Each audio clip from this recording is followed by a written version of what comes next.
everyone, and welcome to this first webinar in our series, in our MEDDIC Live series. Thanks very much for joining us today, and the recording is going to be available on the platform following the session that we do. So these are the first in our webinar series that we're going to be running over the course of the year. We're going to be doing 18 of these, which will follow the newsletters and run on similar sorts of themes to the newsletters that we have. So the idea of these webinars is to cover some subjects in some detail, get some guests on, talk to them about the subjects that we're covering and get some insights into the industry. So we'll run the same format in most of the webinars that we do. So there'll be a bit of a preamble by myself, just a bit of an introduction. Then we'll invite our guest to talk about themselves, a little bit of background on them, some of the questions that they have, we have for them and they have for us around the particular subject that we're going to be covering, and then an opportunity for you to do some Q&A as well. So without further ado, we're going to be talking today to Riad Dustagheer, and specifically we're going to be talking about how do you get MEDDIC embedded in the field. So if you're a salesperson or a sales leader, what are some of the things that you need to be considering? This follows the newsletter that we issued recently on that particular subject and what our top tips are around that. So I'm going to ask Riad just to kick off with a bit of an introduction to himself, and then I've got some questions for you. So Riad, did you want to do a bit of an intro? Yeah, thanks, Emma. So firstly, thanks very much for inviting me here today. It's a real privilege to be able to share this platform with you. So yeah, by way of introduction, I'm Riad Dustagheer. I'm the solution sales lead for the technology workflows business here at ServiceNow, and I'm responsible for the central government region. So just to contextualize that, because I'm conscious there's quite a lot of ServiceNow speak within that job title. ServiceNow, if you're not aware of us, we're an enterprise software vendor, the fastest organically growing software vendor ever. So we posted 7 billion in subscription revenues last year, and we're on a path to double that in the next couple of years. So we sell a platform, and that drives better experience across enterprise. And as a platform, there's lots and lots of capabilities on there. So we group them into what we call workflows, and they address common areas like employee and customer experience, low to no code development, finance and supply chain, and technology excellence. And it's the technology bit that I'm responsible for. So our objective is really simple. It's to drive efficiency across the IT lifecycle. I mentioned I'm responsible for the central government team. So what that means is I look after some really complex customers, some of our largest ministerial and non-ministerial customers. And just in terms of where we're working with them, so we're providing the technology that's helping to deliver some of the government major program portfolio. So this is the largest public spending programs that the UK has. Think, Making Tax Digital, or the development of the Trident nuclear deterrent. Those would be examples of GMPPs. We're helping a lot in the remediation of legacy IT, which is a £20 billion problem facing the UK government. And of course, improving critical services in terms of availability across all types of infrastructure. That includes the roads as well as the railways. So just prior to ServiceNow, and I've been with ServiceNow for 3 years, my tech career spanned over 20. And I've been really lucky in that time. I've covered a number of the major technology categories as the technology revolution has evolved over time. So that has consisted of working in the network sector as we move from kind of dial-up to broadband type technologies, data center, cloud. I suppose my software sales career started around the digital transformation era, and heavily involved in AI now. Just in terms of some of the companies I work for, there've been quite a few large house names. So EasyNet, if you were using Sky broadband at home, you're probably on the old EasyNet network. SunGard and BMC Software, who were respective leaders in their field at the time. SAP, mega cap company, probably needs no introduction, and now ServiceNow. So I guess just to kind of round off that introduction, I was thinking about this last night, but over the course of that 20-year career, I've used MEDDIC for about the last 10 years, so around half of my career. And I'd have to say that in the last 10 years, I've certainly been more in control of my business than in the first 10 years. So yeah, but very much a fan of MEDDIC. Hopefully that tees up the conversation.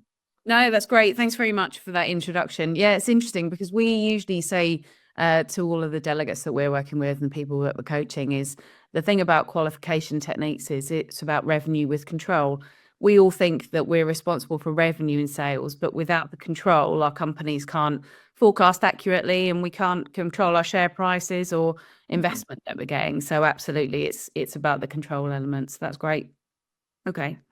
So first question just to kick off then. So what was your first light bulb moment and introduction into MEDDIC? So when did you first sort of use it? And also, is there a story around when you used it and thought, well, actually, I need to be a bit more focused on this qualification piece? Yeah, that's a really good question, Emma. So I think I can probably pinpoint the exact moment when I was introduced to MEDDIC and when I started to use it. And that was, I guess it was back in 2016. So just to kind of give you the backstory, I just finished my 5th year at SunGard, and I just set out what I just achieved what I'd set out to do when I started that employment. So my goal at the time was to become the #1 seller across the region. And it was to earn X, and I just achieved both of those things in the 2015 sales year. So it was some point in, I think, January or February, I was kind of experienced a mix of emotions. So I was euphoric on one hand because I just achieved everything that I'd set out to achieve. But I was also quite anxious in a way too, because I set a bar for myself and I wanted to continually achieve that. I wanted to continually be a top performing salesperson, but I wasn't quite sure what I'd done to have enjoyed that success. So at that point, it was a bit of an epiphany moment for me. I suppose I was in search for the secret sauce. I wanted to find the formula for repeating success. And I didn't know it at the time, but MEDDIC was very much one of the ingredients within that formula. So I think at the same time, I'd made the conscious decision that I wanted to leave SunGard. I wanted to move up the value chain, and for me, that was moving into the world of software sales. I became aware of a company called BMC. They had a certain reputation, best sales team in the industry. They had a sales process, a methodology that drove consistent results. I interviewed with them. I was successful. I joined BMC, and that was very much my introduction to MEDDIC. So, yeah, in sum, the inspiration was wanting repeatability in my sales process, and my first introduction to MEDDIC as part of a qualification methodology was, I guess it was back in 2016 when I joined BMC. Yeah, that's really interesting. And so I had the same actually epiphany when I joined BMC, actually, around the fact that I interviewed with some people who could tell me about every deal that I'd ever won and what was the minerals for success, and then every deal I'd ever lost and what the problem was with all those deals that I lost. And I was really curious about, well, so how have you managed to sum that up in 6 letters? I just don't understand. You don't know me. You don't know my deals. You don't know my customers. And yet they were able to do that. And I think that's the interesting thing about, again, whether it's MEDDIC language or any qualification language, having a common understanding that everybody understands, because then you know what's right and what's wrong with the opportunities. That's great. But the thing is with this, though, is it's great having all these new ideas, and all of us have read stacks of books on, spin and MEDDIC and other qualification techniques that are out there. But how do you keep it fresh? What are your tips for making sure that actually you're using MEDDIC every day and that you keep almost sort of sharpening the axe and making sure that you keep it fresh in your everyday practices? Yeah, it's another good question. And I suppose I'd be the first to admit that I sometimes don't use it every day. There are times throughout the weeks and the months where MEDDIC is sometimes forgotten, but it's always something that I go back to, especially when I need to buy my way through complex deals or through a complex territory plan. So in terms of keeping it fresh, guess there's a couple of things that I do as a matter of discipline now. So the first is every time I start a new engagement, like everyone else, I'm sure, I use OneNote. I open up a new section in OneNote. I name it with the customer's name or the engagement name.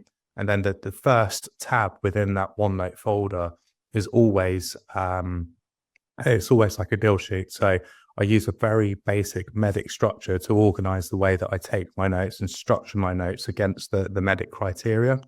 And within that, I also have some prompts as well. So I've got some of the metrics, I've got some of the previous pain points that other customers have experienced. And I use that not only to capture notes, but also to formulate and guide the questions that I will form as part of the discovery exercise. I suppose the other way that we as a team collectively use MEDDIC and keep it fresh is we've embedded deal reviews into our operating rhythm. So every Friday, as part of our team meeting, we'll review a deal. We work very hard to condense the deal review template into just 3 very short slides. But what was absolutely evident is that MEDDIC is the golden thread that runs through those. So we're always testing each other and examining each other's deals against the MEDDIC framework. And I would say both of those factors, so keeping it alive in note taking and just being absolutely cognizant of the framework as you're speaking to people, as well as reviewing deals, is probably the 2 kind of top tips I have. Yeah, absolutely. No, that's great. And like you say, I mentioned this, you mentioned this a little bit earlier about the fact that, sometimes when we're in those deals, the emotion and getting carried away with the deal, sometimes that we need a reminder of actually what are the basic principles to come back to. So it's great just taking those notes in OneNote. And the other thing I find interesting as well is we often get a lot of questions about, well, I'm not sure that we could use MEDDIC, can we? Because we're working in government and public sector. And actually it's no different. I mean, whilst the naming conventions are a bit different and the way that things are signed off is slightly different, but actually the principles are very much the same. So some great tips there. Yeah, and I had something very similar the other day. Someone asked whether this was exclusive to software sales.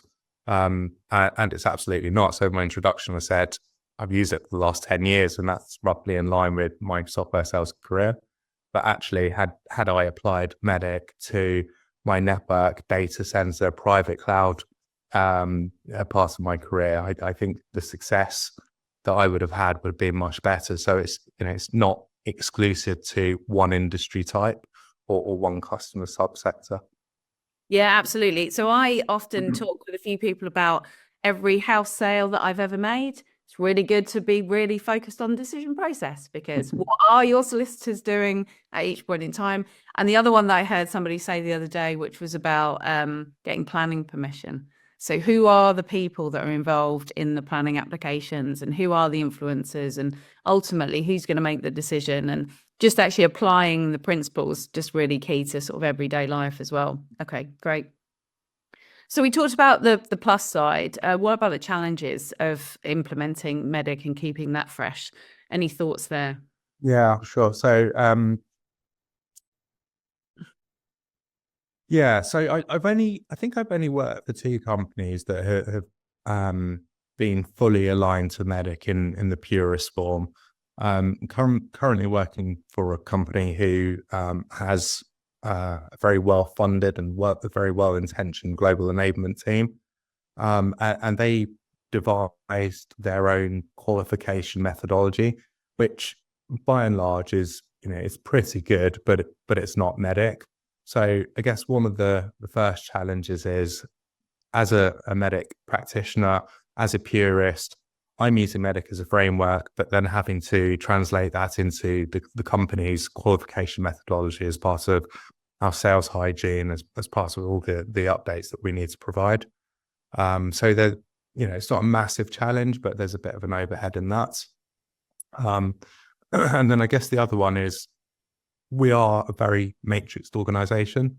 And what that means is that we often have lots and lots of people involved in meetings and involved in deals, and we're not all aligned to the same methodology. And what that means is that when we show up at meetings, often our priorities are slightly different. So I'm going down a MEDDIC route, trying to qualify against a certain criteria. and I'll often be joined by people who are who have their own agenda, who are trying to qualify against their frameworks if they're using a framework. So there's a bit of misalignment there. The implication of that can be that we sometimes struggle to extract all the information that we need to do as part of our qualification, as part of discovery. But I suppose, just continuously being curious about the customer, what they're trying to achieve, that's ultimately where we meet in the middle. Yeah, absolutely. So, again, we could use whatever qualification methodology we want, but at the end of the day, this is about all of us being curious about what's going on in the customer and asking great questions. And actually, in some respects, it doesn't matter about the definitions. It's, are we asking the right questions of each other, and having that safe environment that you can ask those questions. We often get asked by people like, on the pre-sales teams, for example, about how much they should be qualifying sales. Well, actually, they should be qualifying their own time always, and providing those qualification questions are done in a collaborative and coaching style, then that's got to be a positive. It doesn't have to be seen as a negative. So yeah, so trying to get people on the same page is a good idea, but if not, just making sure that the culture supports the qualification, that'd be good. Okay. So a couple of other questions for you from the team. So I've got one from Genevieve, first of all, which is, how's MEDDIC helping with your pre-sales interaction or interaction with the rest of the go-to-market ecosystem? So my experience with pre-sales is they love it. They love the structure. They love the framework. You've already said it in terms of qualification of time. So my observation is that salespeople are pretty good at qualifying their time and figuring out where to spend it, whereas pre-sales people are innately people pleasers. They're quite they find it quite difficult to say no at times. What I found is that MEDDIC gives them an objective way to demonstrate where we are in the sales process, and also to push back and use it as a tool to qualify their time. We also use MEDDIC extensively in planning for demos and proofs of value. So especially using the metrics and the pain to formulate narratives in the way that we replay our understanding of current state to customers and then future state, what it would look like on our platform. Thinking outside of pre-sales, so we work with our deal desk function a lot. So deal desk are there to help us construct the very best deal for the customer as well as our organization. They often need a really concise understanding of the deal before agreeing to do anything. And of course, it's super important to understand the premise of the deal in terms of how we negotiate the what we're going to put forward in terms of an offer. So again, MEDDIC just provides a really concise way of sharing information around a deal. And typically when we approach deal desk with a MEDDIC type framework, an overview that's structured in that way, that normally really helps us with those discussions. Yeah, that's great. Yeah, helping people qualify their time, really important. And again, really important for the common language as well, so everybody understands why it's important. I did slightly chuckle at your comment about pre-sales, though. I've seen many a situation where salespeople have begged pre-sales people to do demos when pre-sales haven't been able to articulate why exactly they don't feel like they need to do the demo. And that's usually because they know that opportunity is badly qualified and they want to be able to push back on the salespeople as well. So very good for everybody. Great. So one final question for you, Riad. How do you build champions? So what's your secret sauce to building champions? Yeah, well, someone once told me it's about putting pennies in a jar. So just constantly building value with a potential champion. And on a day-to-day basis, we're always hosting dinners, we're hosting webinars. I'm inviting people along to those, providing platforms for people to speak at some of the webinars. So those are kind of common everyday ways of building champions. But I was thinking about who's been my strongest champion over the course of the last 20 years. And I think it was the CIO of ISS. So ISS were divesting from their parent company. They needed to re-platform into a private cloud hosted environment. It was a highly competitive deal. It ran for close to 12 months. I was successful in closing that deal, and it was the largest deal I've ever done. So it's one that I often look back at. This CIO wasn't confident in the private cloud solution, but it wasn't the technology he wasn't confident in. It was being able to demonstrate to his stakeholders and his customers why he'd made that decision. So what I did for him specifically was I wrote a white paper that demonstrated why it was the right decision. And I sort of laid that out over 4 or 5 pages, gave that to him. It helped him overcome his biggest concern, which was convincing his stakeholders. And it was through that action, through developing something for him that he could use to overcome his internal objections, that I was able to develop a very strong champion. So yeah, hopefully that's a good example. Yeah, that's a great one. And I always think you never forget your champions. There are always people you can name, and you know those moments where you've built enough credibility with them that the tables start to turn. No, that's excellent. Great. Well, thanks very much for joining us today, Riad. Really useful insights. And like you said, big advocate for MEDDIC in the organisation. So look forward to hearing about more of your success. I know you've had a really great run at ServiceNow, and long may that continue. So thanks everybody for listening to the webinar today. Just a couple of other additional points from myself. So we have just refreshed the whole platform. So please do go in and have a play around, have a look. What you'll now see is under the course information is there's a bunch of new road tests that have just appeared. So you'll be able to see some almost worksheets that you can use with your customers on each of the different letters of MEDDIC. If you are a MEDDPIC customer as well, look out for refresh that we're doing early in June, where the MEDDPIC information with the additional letters will be available, however you're spelling MEDDIC. And do have a look at our sales community as well, because we've got an Ask a Coach section. So if there is something where you're thinking about, well, how do I ask my customer this? Or is there a challenge that you've got? You can ask the community and ask a coach. So feel free to go in and have a look. So thanks very much again for joining, and we'll look forward to seeing on the next one where we're talking to leaders about how they've implemented MEDDIC into the field. Thanks very much.